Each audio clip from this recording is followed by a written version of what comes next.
Thank you very much, Chibi. Yes, just to sort of confirm the suspicions, it is indeed Limmp playing the Kunkka still mid, and it will be a 33 bet on the offlane from Alliance. But anyway, Lacoste, look at this one. We are getting them sticking again with their Void. Alliance, they love it. We saw them yesterday have some struggles with it. What do you think of these lineups? Do you think this is a better opportunity for the Void to work out, or do you still have your doubts about this hero as a sort of a top-tier carry at the moment? They have more damage to throw inside his Chronosphere than what they had in the previous game yesterday. Also, it's Shadowfin plus a Clockwork combo. They're not doing the Cogs and the Necromastery thing. No, then I mean, I guess even though it still works, right, it's just what the fact that you're then level 1 clock with Cogs. And, you know, the ways that SS plays nowadays, just taking the raise and clearing out the first 3 waves, it's good enough. Yeah, so getting that advantage early on, has 3 mangoes to work with. He's also playing against the melee hero, which means that he's going to be landing those raises, not just on creeps, but also on the enemy hero. Yeah, interesting to see that, yeah, because of that they do not look to you know, utilize that interesting mechanic that we haven't seen in years. I mean, I feel like we haven't really seen SF and Clock on the same team in quite some time. It really did fall off, but Clock definitely rising back in popularity with a lot of teams here at this LAN. So who else have we got to watch out for? We're going to have KheZu on that offlane puck. 3 bounties. They'll start with that. 4 bounties. Oh, the dream. The dream indeed there. Pretty crazy start for them. Wait, did they get 4? They got 4. They did. You're right, yeah. Every single one of them. All going the way of crazy. Excellent. Excellent for them. Good bit of cash bonus to start these lanes off with. They'll be happy. It's all a master plan from Alliance. Enemy gets 4 bounties, then they kill them. You get more gold from killing them. Well, that is true. Buff them up in the early stages and look for those kills. Well, we'll see if they can find them. Have the dual lanes as standard. 33 is going to be backed up by Handsken down on that bottom lane. And we'll see what happens mid. I think we'll see sort of standard stuff. You know, SF obviously having a bit of an edge at the start against a melee hero, but Limp's going to catch up. He missed 2 CS. Oh. Usually you want to kill the whole creep wave with the triple raise. All right, a bit of sloppiness from Bryle on the early level. Start will hit. And yeah, I think whatever happens here, both of these heroes are going to have a strong farm coming into the mid game. Both Kunkka and SF, they never really fall too far behind, and especially when it's both, you know, sort of Limp's Kunkka, Bryle's SF, both heroes they're incredibly confident on. So whatever happens mid, they'll catch up in the jungle. And you'll see both heroes sort of play through the early starts at a similar level of farm. Bottom lane. This hero once more, we saw them do it before. They obviously like this. They had success with it. They carry Abaddon. I mean, what's your sort of thoughts on this hero in this position? Maybe do you it's like better this? if I don't say it. No, you're not. What my opinion on this is, they won the game against they did. No Ping. I don't think they won because Abaddon was the carry. If there was any traditional carry that deals well with the PL that was still in the pool, I think the outcome would be the same. I mean, and I guess this time round, once more, it's sort of the fact that in reality, the Abaddon, it's not really the carry. It's going to be the Shadow Fiend. There's going to be that hero that sort of will lead the charge, be the sort of the strong force at the front lines, and Skeeter's going to be there ready to back him up and really enable him to go ham in the team fights. Mid lane, Handsken, that invis room, maybe seeing if he gets a chance for a Fisher block off. Bryle's going to step up quite aggressively. Doesn't look like Handsken wants to go for it though. And it's just going to bottom lane, 33. He's going to die. That's the first blood for AUI. Yeah. Follows him all the way back as he tried to bring the creep around. Deny all the creeps on the bottom. He's going to get quite a fair few of those for sure. I mean, if not him, obviously when it comes back round, Skeeter's going to be able to deny the rest of them. They should be able to deny a huge amount of that way. Top lane, KheZu is going to get caught out by the cold feet. 1-1-1 build on Nikobaby. That extra time dilation. Also, he got a couple of time lock procs. I mean, look at this down bottom. It just hurts for the bat. Every single creep denied out of that double stacked wave. Oh, no, you didn't. Skeeter, he went for deny instead of a creep kill. Keeping close eyes on that CS, you know. Got to judge him. 15-8 for him, 74 for his mid. I mean, at the moment, both teams off lane is off to a slow start. KheZu losing his life there, and so 33 will resume business, go back towards grabbing the creep waves once more from behind the tower. Aoi, he's going to be on top of him. He's going to just keep tabs on the bat, try and mess with this sort of pull through as much as he can. Now it's 2 points in Firefly, which should kill the whole creep wave. 33, just having fun. Courier, is he gonna go for it? He was thinking about it for a second. I'll see if Howie can maybe get some of these denies at least. He'll get one of the creeps. And you're right, this time round with the levels, 33 will be able to secure he got 3, most that's of them. actually pretty big. He stole 150 gold from him. We're seeing around the mid lane, the supports are already off to a bit of action. Moon trying to keep tabs on Handsken. Staying on top within the mid lane, CS 20-for-8, 16-for-2 as expected. A little bit of a lead for the SF, but nothing too drastic in differences.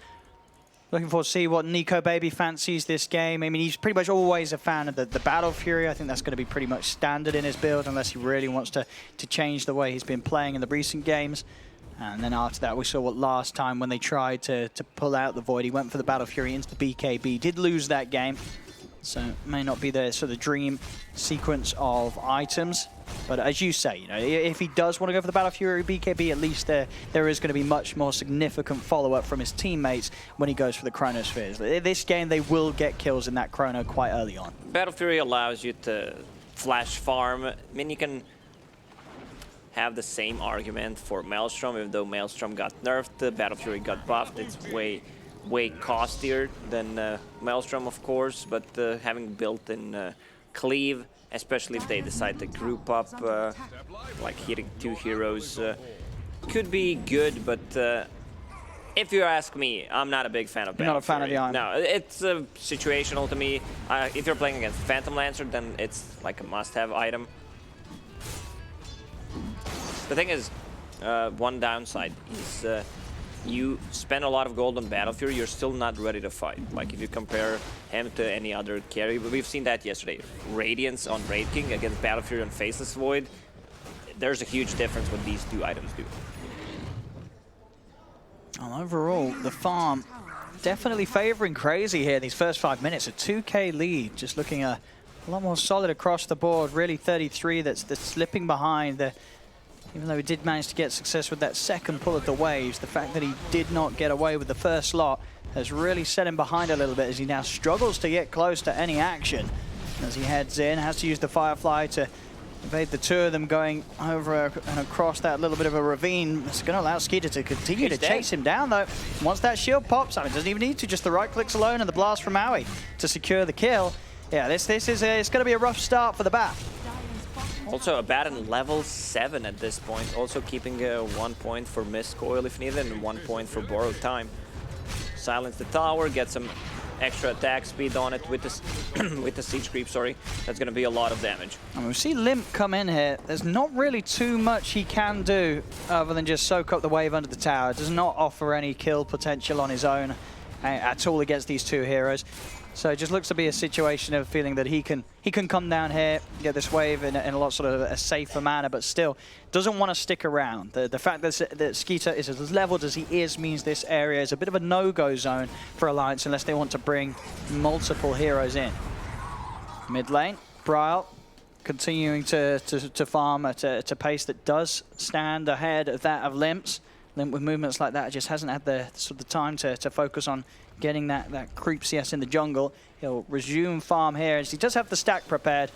So a nice bit of a burst will get his phase boots done and enable him to move around the map that little bit quicker and maybe find a little more of a solid opportunity to find the setups and team up with the rest of his heroes. KheZu is level 6. Now they want to make a move on Faceless Void. Very nice rotation. Yeah. Should be a kill unless Chrono is used, and there it is. And it's going to buy him a bit of safety. The leash obviously resuming. They jump in with the silence and with the pullback. That's got to hurt. Not only losing his life, but Chronosphere, it's on cooldown for 2 years, Lacoste, as he has now nothing to play with.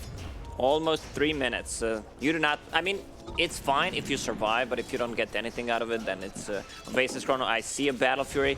If you compare this to build that Shadowfin's gonna go for, probably Yule Scepter, you go in with Faceless Void, you get Yule Scepter, then what do? Like, you're just staying 1 step behind when you have that Battle Fury.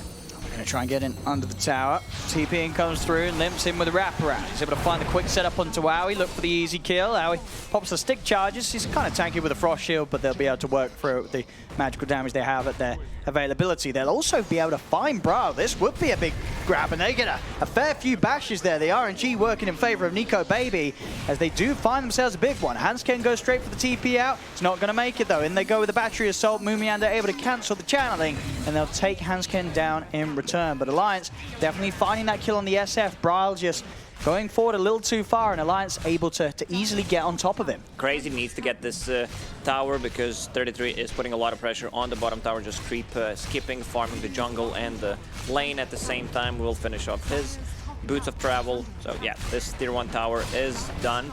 Also, they should play around the siege creep timing. Minute 10, try to put some pressure on a mid lane. They know that Chronosphere is not up for another minute. And we're seeing with these objectives and the free farm that Skeeter's had on that bottom lane, he's on track for a very good timing on the Radiance. 1800 gold towards the Relic. If they could just do this, you know, move over towards potentially the mid lane, try and take the tier 1 there. These sort of gold bounties early on are going to get him that very, very fast time in this game. Over towards the outpost, the fight will kick off. Fata gets separated, but they don't have any means to stay on top of him. They head back over towards Nikobaby and Handsken. Still no chrono for 30 seconds. They've got the boat combo, though, straight down onto MoonMeander. If they remove clock, look to reclaim this outpost before the 10-minute mark, and they'll be able to do so. 2 outposts for Dire at the moment. 33 also. He's gonna, not gonna get that bounty. See, Skeeter's still got the point available if he wants to drop it into the borrowed time, and he won't even need to. Fisher's off the mark, so Nikobaby won't be able to punch him down to his death. And overall, that gold difference still remaining very solidly in KheZu's favor. Just sort of the nature of the hero, this Abaddon, I don't know if there's necessarily any easy way they can make a move onto him. You know, anytime he has that availability to skill up the borrowed time as he wishes, he's just not going to die before he gets his relic, Skeeter. Probably. This is the same thing as when you're playing against the Brave King. You know it's so hard to kill him. The extra seconds that he buys with either his ulti or a Photic shield could force any rotations from his team and just be there in time to back him up. Earthshaker just hit level 6 with the Fisher. They should be able to stall this a little bit. Kunkka will have combo in a couple of seconds. Travel, finished on Batrider. It's still hard to get a lead in, trying to fight into this Abaddon. Skeeter's always going to have the counterplay. Now, how do Alliance really start something off? You see Skeeter, he just doesn't give a hoot. He's just standing there, hitting the tower, inviting them to try and throw abilities down onto him. Frost Shield will keep him safe, make sure there's no follow-up for now. There's Alliance, they'll try and clean out the creep wave. They're popping the fortification aggressively so they can get a few extra hits off with that siege creep. Top lane, Moon is trying for the chase down onto Nikobaby. The hook shot's off the mark though. Moon won't be able to chase that. He had TP backup coming in, so a little unfortunate there that he missed that shot, as that could very well have been a kill. A hook shot into the Dream Coil and silence from KheZu would have done it, but it wasn't there today. Moon with a bit of a whiff. It's a lot of time wasted for them if that was a kill. Sure, you get the gold, you've slowed down the Faceless Void. Now Shadowfiend was forced to move, didn't get any farm. Will have to stack the jungle for himself to make a little comeback because of that missed hook shot. And here comes the combo. He's going to get collapsed on. Ice Blast comes flying in. Moon will tick over the edge to the icy damage. Skeeter is trying to chase down 33 in response, but with that movement speed, it's a little too hard to find. Actually, well, with the puck, they'll get it. KheZu drops down the Dream Coil to finish it off, make sure that there's no escape for the bat, and they'll get themselves that kill. Skeeter looking to resume farm in the mid lane, 2400 on towards the Radiance. Going to try and chase down Handsken. One more hit will get that silence in. Limp's going to throw down a torrent to try and help things out, but KheZu's already jumped across. The damage is done. And another kill goes the way of KheZu. AOI throughout this tournament has been very active on his position 5. Lich involved in 5 out of 6 kills. Hookshot connects. He's deep behind the tower. Moon's looking for some very aggressive setup. KheZu's there, able to easily close the gap and offer the damage that Moon needs to get that kill. They'll try and got him in response. They've got the X mark. Is there anything else after it? There is not. The shield keeps him more than fine. KheZu get the space for the tower. They continue to sort of force Alliance to play their the game that KheZu wants them to. Alliance, they're doing their best to sort of take advantage of the fact that these side lanes are free. Handsken, he is closing in on that Blink Dagger. 1700 towards it as his Shaker. And Nikobaby, he's got the money for the Demon Edge. The Battle Fury, it's still going to come in a very good timing for the Void. They need to give a lane to Handsken so he can have that Blink Dagger. It's going to be much easier to play, especially against the puck, which is pretty hard to lock down. They have Chronosphere. Did we see another Chrono besides that one? I don't believe so. I don't think so, no. If we did, it's not necessarily resulted in anything big, but you know, Nikobaby, he's just sort of happy to focus on the farm. As long as he feels that he's able to get enough out of the side lanes whilst all this action's going on mid, he's going to be okay with the state of the game. Mid lane, Moon. He's found once more. It's been a few times that Moon is playing incredibly aggressive. It's cost him quite a few of his lives now. He's down, he's died 3 times so far this game. Half of the kills the Alliance have picked up. Now with their bat initiation, they may just get KheZu as well. Into the Echo Slam, no messing around. They're dropping all the spells. KheZu cannot get out with the orb in time. They do manage to get themselves another kill as Alliance. They strike back. KheZu, he could have repositioned himself with the Vanning Rift instead. Go downhill, maybe buy some little extra time. I'm just caught in a bit of a tough spot. It's a 1k gold lead for KheZu at the moment, but it's actually Alliance who's in the lead if you just compare the items and how they are spending the gold. There's 3k in the bank for a Baton at the moment. Kanka going for BKB. Yeah. Like usually Kanka doesn't want to buy BKB first item. Heaven's Halberd, one of the better items in the game and on Kanka at the moment, but he doesn't have like a clear target because it's magical damage in both cores. Look at this again, Moon. He keeps coming over. He's got KheZu in with him, but he may have just baited KheZu into a bit of a tricky situation. Well, not with Vaui coming in with a great chain frost like this. Hook shot across. Moon, this time he's got the backup to get the kill. Shaker falls, the rest of KheZu turn up. And they will be there to back up Moon's aggressive initiation. So if they can find 33, I mean, obviously with the hook shot already used, hard for him to get on top of Flame Break, thrown out to knock it back. He's going for the TP and he's out in time. Barely. Won't quite be able to get there. There's these big items there getting very close to rolling in. I believe Nikobaby, yeah, he's got his done. Battle Fury is complete. And Skiter a couple of creeps away from at least the Relic. The Radiant's still going to be there in good timing, but honestly, with the speed that Nikobaby's found this Battle Fury, he's going to be able to do a good job of staying at the top of this net worth this game. For sure, and he just got Pupil's Gift on top of Imp Clog, like 2 best items you can get on Kanka especially. You have a guaranteed crit and extra strength on Faceless Void on top of level 10 talent, 10 strength. If he has strength treads, it's 2000 HP on him. Pretty hard to take down. And even though I'm not a big fan of Battle Fury in general, unless it's a good situation to go for, in this game, Nikobaby, he always goes Battle Fury into BKB. He understands that he can't go more greedy than that. No Yasha into BKB. Needs to have that magic immunity. Everything they have is pretty much magical, except some of the right clicks from Shadowfin. See up top, Moon. And he's looking for a chance to get in with a hook shot. He'll jump straight away over to Fata. Pulled in by the Sinister Gaze. Fata gets the Ice Blast out, but it doesn't matter. It's a dead AA for Alliance. And the space required for KheZu to push on and take this tier 2 without any contest. Alliance, they're still not interested in turning up the fights with their Void. They want to let Nikobaby continue to farm to get that second major item done. It is giving good space for KheZu, though, to work down these objectives. And with this gold racking in from the towers, Bryle has pretty much got his own BKB done himself.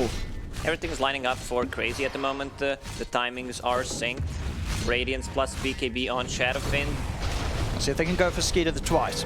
They'll pop out the borrowed time. Instant TP backup comes through from KheZu. 33 still playing in deep. He gets the lasso off. Jump forward for Nikobaby. The Chrono. He gets the 2 of them. The follow-up there from the Ice Blast, but the cogs are down. Moon, he's trying to disrupt this play. The Chain Frost is out. Nikobaby time walks away. He'll be fine, but 33. Oh, back up Handsken. He gets in with the jump. Manages to get the Echo off to finish off the kills with the Fisher out as well. He picks up the double, but Bryle and KheZu are still alive. It's a 3 for 2. Was a very nice Echo Slam. Shadowfin still didn't have a BKB, also had double damage, did not want to pop it. They need Puck to control this Faceless Void, who doesn't have a defensive item yet, but he is getting one pretty soon. It really just feels that Nikobaby is now just farming at a pace that Skiter's game is slowed down. A huge kill for Alliance to find Skiter on that bottom lane, knock him out. As you know, for all the sort of the great lane he had at the beginning, he's not necessarily getting that Radiance as quick as I thought he would be able to. Still gonna be an okay timing, even though he had free farm involved in the 7 out of 12 kills, and they go straight into Roche Pit. This is how you play against Faceless Void. Yep. If you don't have any long cooldowns, okay, they're not gonna go for it. They see Illusion, which is gonna scan things out. Just so they change the plan. Rush. Let's see what jump they can find. Limp's on the front. They'll reveal themselves to go for the Illusion. And with that in mind, Alliance have the information they need to back off. But at the same time, maybe this could work for KheZu. They know that Alliance would have seen that play, retreated. They'll head over to the Roche Pit, knowing that Alliance is sufficiently pushed away. Sure, Alliance is going to know that this is happening. They don't have enough damage. Yeah, I guess not. They tried to have a bit of a poke at it, and then they were like, nope, okay, we're not doing this one. And Alliance, they will smoke over. Start to sweep into position. Yeah, still 50 seconds without the Chronosphere, but they can fight without it. In fact, if Handsken can find these initiations, they can blow up heroes. Top 33, it's being hunted, and he is being killed off. Moon lands a very simple hook shot into the tree line. 33 is dead. The rest of Alliance still smoked up. Still with no real intentions to go. They really ideally want to wait for those ultimates and want to wait for Nikobaby to have the BKB, which he will have. He's going to have this BKB done in time with having his Chronosphere back once again. That's really sick timing on the top of net worth at the moment, level 15, Faceless Void, BKB about to be finished, and he's ready to fight. Yeah. Chronosphere and Echo Slam ready at the same time.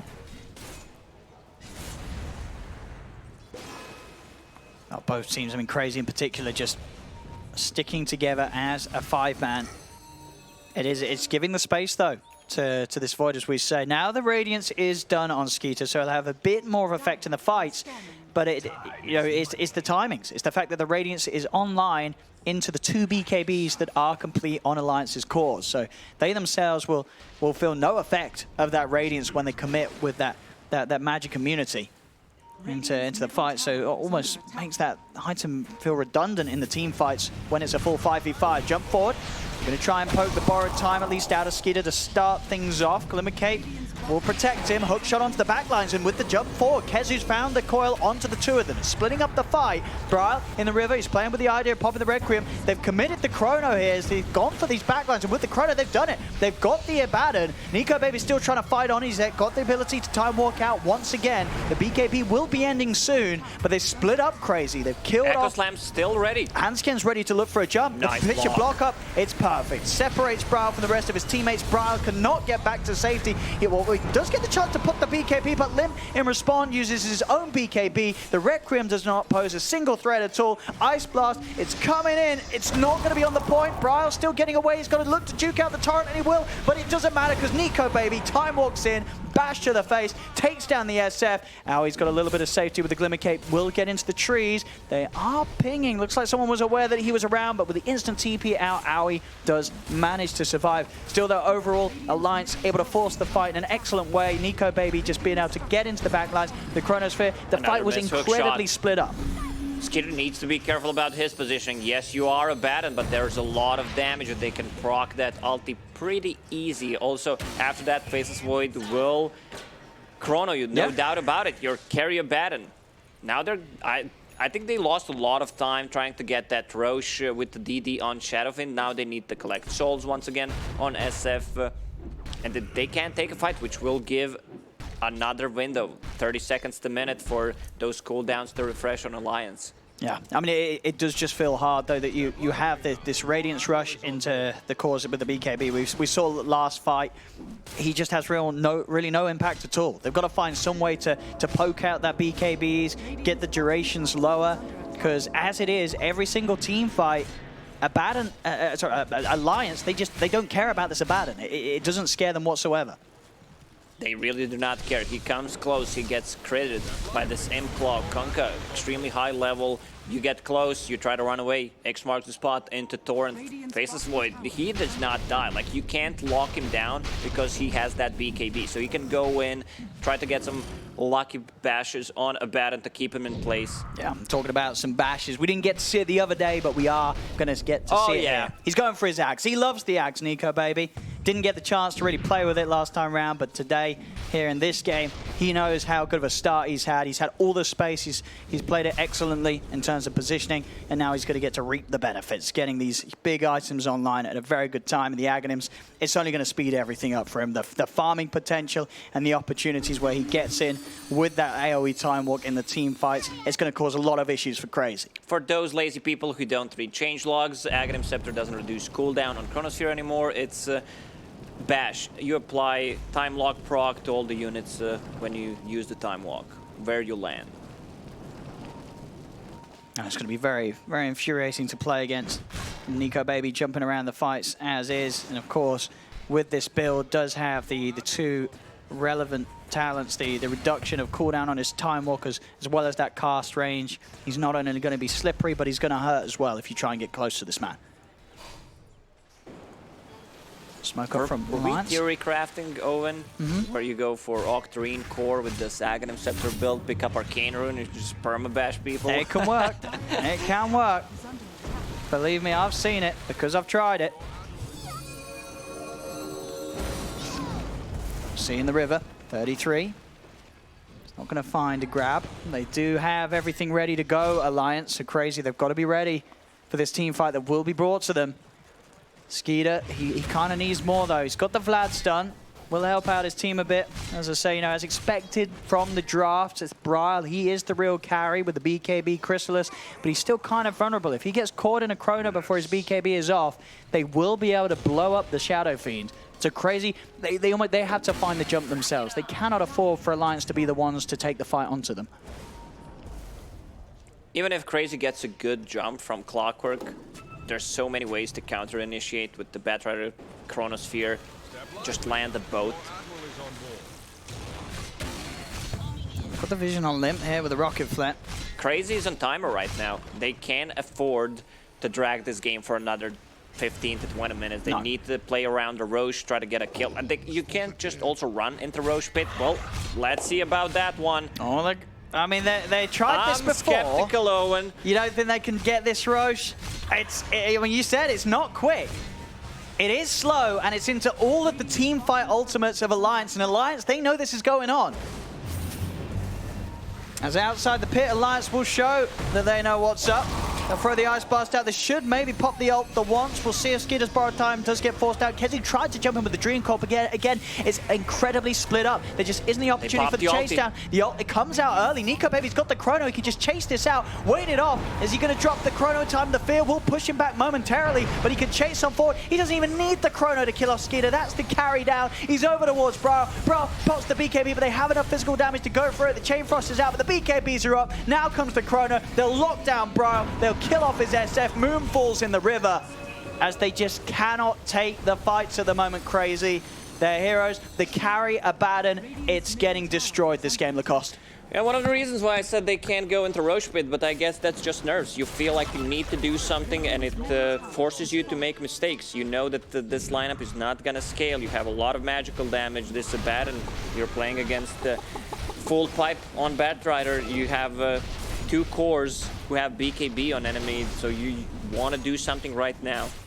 I mean, you know, as good as Nikobaby's playing, a little bit of a disappointment from him as he did go for the Manta rather than the Executor. But to be, we've got to give him credit. You know, he wants to build the Aghanims. It's his teammates saying, "Dude, let's get the Manta. Let's win this. Let's play this sensible." KheZu, he's found 33, gets the grab. He's got a phase shift. Is he going to be able to blink out of this one? He is not. KheZu will fall. They're still trying to get in around this pit, but I don't think they can do this. They don't have Bryle. They don't have KheZu. Skiter's going to get dragged back. Nikobaby can just chase down the back lines. Moon tries to hold him back with a hook shot, but I think they're going to pretty much kill them all, their Alliance. There's no need to stop. They can just keep on chasing. Just switch the target. Go for Skiter. Go for the carry. He still has ulti, but it's a bigger kill. Yeah, they're going to buy back. They know they've got to do something. Every single fight is just ending in a loss for KheZu. Skiter is trapped up by the Fisher. carry down once more. Moon dying underneath his tier 2 tower. The glimmer buys him some time. Nikobaby, he's probably going to chase this. He is indeed. Straight up to the high ground, past the tier 3s. The bashes are out. Owie brought back for this. He'll pull him in. Look at him before he kills him off. Oh no, you did not kill steal from Nikobaby like that. He's diving tier 4 tower. But this game, I mean, it's looking pretty rough now for KheZu. I don't know what we're going to see from these boys to turn this one around. Alliance just taking full control of this match. It's an elimination series, but still this game feels pretty over. One more bad fight and they can call it. Yeah, as I say, I feel like even with the free farm this Baden had, I know it's worked out for them before, but you can't have full right Lacoste. If you had sort of a more orthodox carry in that lane, getting free farm, he's probably going to have more impact than an Abaddon in this game. For sure. Bryle. 33 has vision on him. Yeah. I mean, they're just dying all over the place now, KheZu. It's getting messy. It looks like the comms, the communication is breaking down. They're just getting solo picked off, and Alliance is free to do whatever they want right now. They don't have the heroes to make a comeback in this game. It's not Medusa, who's close to getting Divine Rapier. It's Carry Abaddon, it's Shadowfiend, who died 3 times in a row. There's a huge gap between Faceless Void and Abaddon at the moment, and if you also compare the mid laners. I mean, they're trying to fight here. They get a support. It's something. There's going to be a buyback straight up. Alliance, they have all the ultimates, so they'll certainly be ready to make KheZu pay for them taking the life of Fata. Nikobaby jumps across, keeps himself on the Abaddon, and again, KheZu, they are just so split up. They cannot get any sort of play together other than killing off a support. Skiter, the borrowed time will end. The chrono's down. Nikobaby does get pulled to the side, so a little bit of time to help out the Abaddon, but the BKB's pop. Nikobaby able to recommit onto his target and gets the kill. Well, actually, he doesn't. And poor Nikobaby, both Fata and Handsken, they're just stealing his kills all this game, you know. He does not care. He's about to hit level 25, 18,000 net worth at the moment.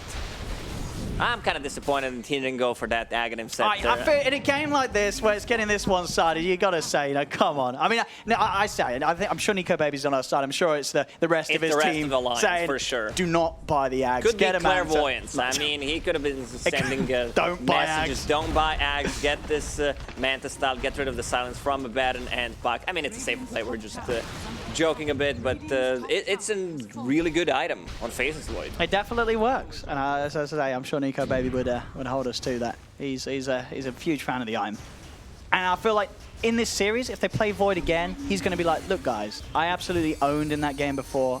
I can build what I want. And we'll see if that happens. We'll see if indeed they let him get the Void, because this definitely is going to feel like a game to KheZu where this Faceless Void pick has just been uncontrollable for them. They have not been able to deal with the Void pick at all. Nikobaby has just read the map perfectly. The space has been made excellently, and it's just got to this point now where he is just that far ahead of anybody else in the game. KheZu, they just do not have any sort of frontline carry that they can present that offers any sort of chance of killing this Void. Abaddon can't go and try to make something happen, but the fear of X-Mark. Try to proc it, and here it comes once again. See if they can proc the ult. Bouncing back, Nikobaby's in. There goes the borrowed time.